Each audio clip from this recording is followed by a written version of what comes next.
Encouraging consumers to eat more healthily is something that we've been working with a number of organisations with over the last few years at ACS. We did a lot of good work with Change for Life about getting more fruit and vegetables in store. We've worked with Peas Please through their scheme to celebrate some of the best fruit and veg retailers in the UK. And also been working with Healthy Start to ensure that more retailers accept the vouchers and are part of the scheme. And as part of that, we produced a really good animation that takes through just how easy that is. And it's not just in fruit and veg where retailers are extending their range.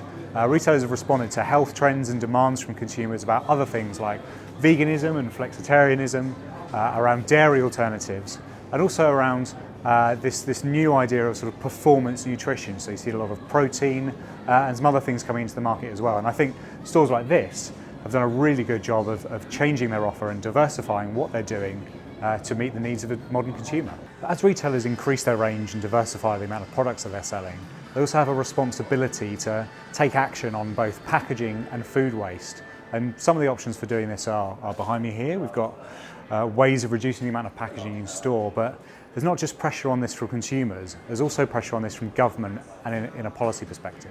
Two things that are very much on the government's agenda at the moment are around the way that we consume and buy high-fat, salt-sugar products like confectionery, crisps and biscuits. One of the things the government is looking at is restricting the number of promotions on this type of product, restricting multi-buys, restricting 2-for-1s, that sort of thing. And the other thing the government's looking at is changing the way that till spaces are laid out so that high-fat, short-sugar products can't be sold anywhere near a till space or even the entrance to a store. Now, for a small store, something that's maybe 1,000 square foot, if you take away the till space, if you take away the entrance to the store, there's not that much shop left, so that's a real concern for our members. So there's clearly a lot to unpack here. Where do retailers go next on health, on taste, and on waste?